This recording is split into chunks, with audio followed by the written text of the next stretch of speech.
রাখতে পারে না। হে আল্লাহর পাগল বলি, আমার নবী যখন আজকে জিদ করছে, মা গলাটা ধরে চুমা দিয়ে বলবো, মা গো আমার বাবা যদি বেঁচে থাকে ওই দেশে যাবো মা, ওই দেশে যাই একটা বার হলো আমার বাবার কোলে উঠবো। এ যুবক রে, শুধু আমার সাথে একটা আওয়াজ দিয়ে দেখায় দিবা, নবীর প্রেম যখন গালেব হয়ে যাবে দুনিয়ার কোনো মানুষ তারে বাধা দিয়ে রাখতে পারবে না।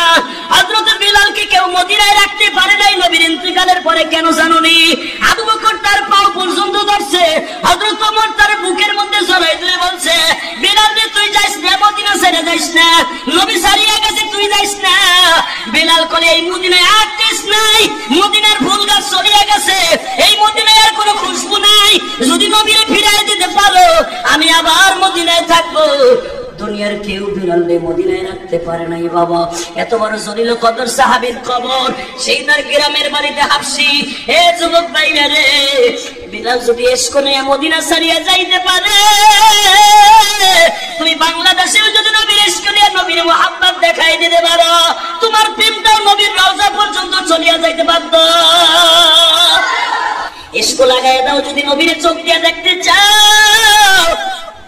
আমি না বলি যে তোর বাবার কবর, পাথরগুলো সরাইয়া বাবারে ডাক দে। আমি না বারবার বলতেছি যে পাথর দিয়ে তোর বাবা চাপা দেয়া কবর ডাক দে। আমার নবী ছোট্ট মানুষ, 6 বছরের বালক, বড় একটা পাথর সরাইতে পারে। নবী এইভাবে পাথরটা টান দেয়। আমার আল্লাহ বলে, জিবরাইল রে দেখো আমার নবীর পাথর সরাইতে কষ্ট হয়, পাথরটা সরাই দে, নবীর একটা বুঝ দে। পাথরটা সরাই কবরের মাটি গুলো গচ্ছ করে বলে, বাবা গো বাবা, এতদিন জানতাম তুমি সবরে গেছো, কিন্তু এইখানে যে সবরগিরি করে ঘুমাই রয়েছো তা তো মা গুরুদিন ভয় নাই গো বাবা, তুমি হতো তোমার মোহাম্মদ কাঁদে কি একবার চাইয়া দেখতে পারো না? তোমার মোহাম্মদকে কোলে নিবা, তা না হলে কবরের মাটিগুলো সব উঠে ফেলবো। লেখক লিখে বাবা, আল্লাহর কুদরতে শক্তি নবী পরে সাহাবীদের কাছে জাহির করে।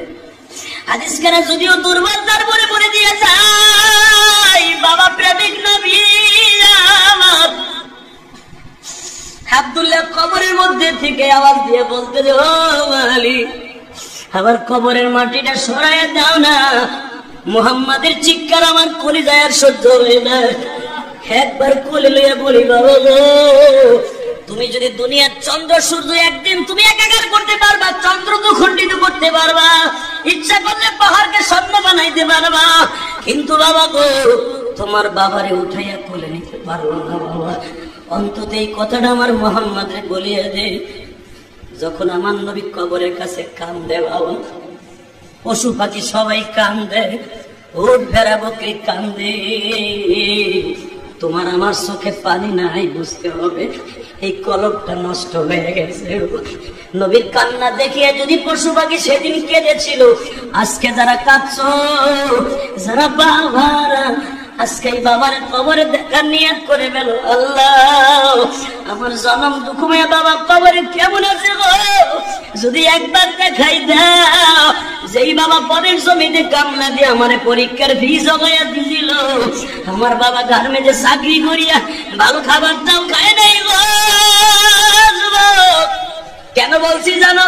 গতকালকে মাদারীপুর মাহফিলে গেছি, আমার বাবা আমার পাশে বসেছিল, বাবার গাড়িতে করে যখন আমার গাড়ির থেকে বাড়ির সামনে নামাই দিয়ে ঢাকার দিকে জমা পড়াবার জন্য আসি, আমার বাবা গাড়ির দিকে ভেল ভেল করে তাকাই রয়েছে।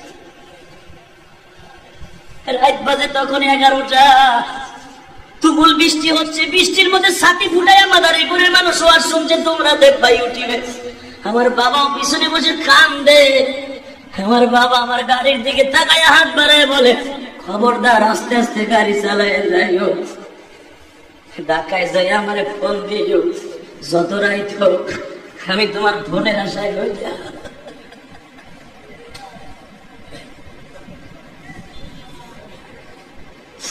এর নাম হলো বাবা, যারা হারাইছো তারাই বুঝবা, যারা হারাও নাই তারা বুঝবা না দাদাই।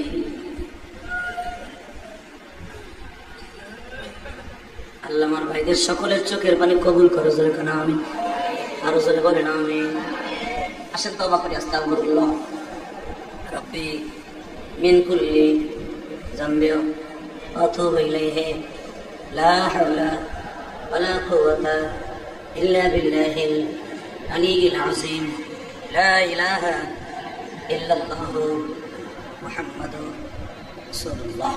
আল্লাহুম্মা আমিন। ربنا ظلمنا أنفسنا وإن لم تغفر لنا وترحمنا لنكونن من الخاسرين. ربنا فاغفر لنا ذنوبنا وكفر عنا سيئاتنا وتوفنا مع الأبرار. ربنا هب لنا من أزواجنا ذريتنا قرة أعين واجعلنا للمتقين إماما. أي الله তুমি তাকায়া দেখো,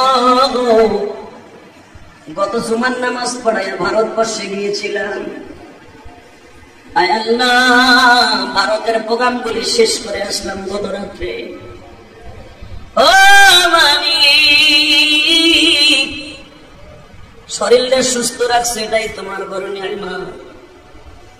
আয় আল্লাহ,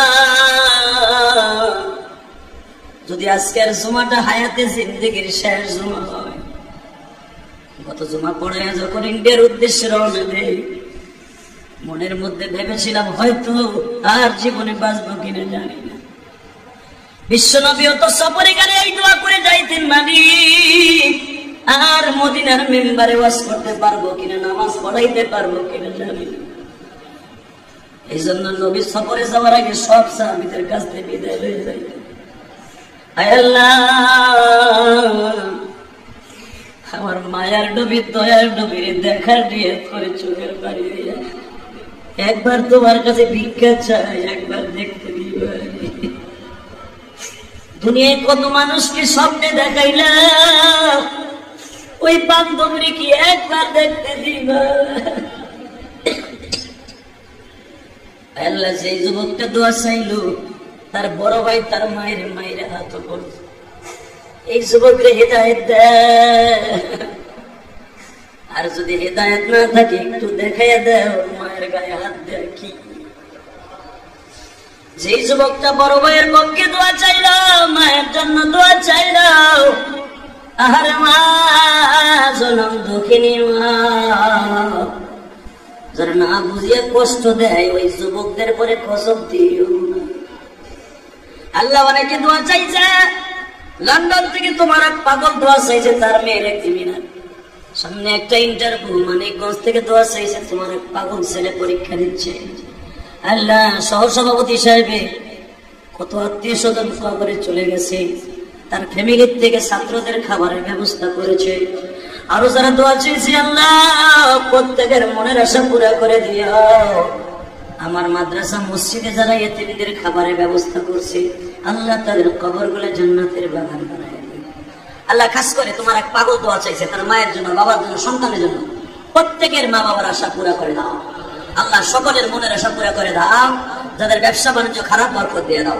হালাল রিজিকের ব্যবস্থা করে দাও। হারাম থেকে বর্জন থাকার তৌফিক দাও। আল্লাহ, আমাদের সবাইকে কবুল করো।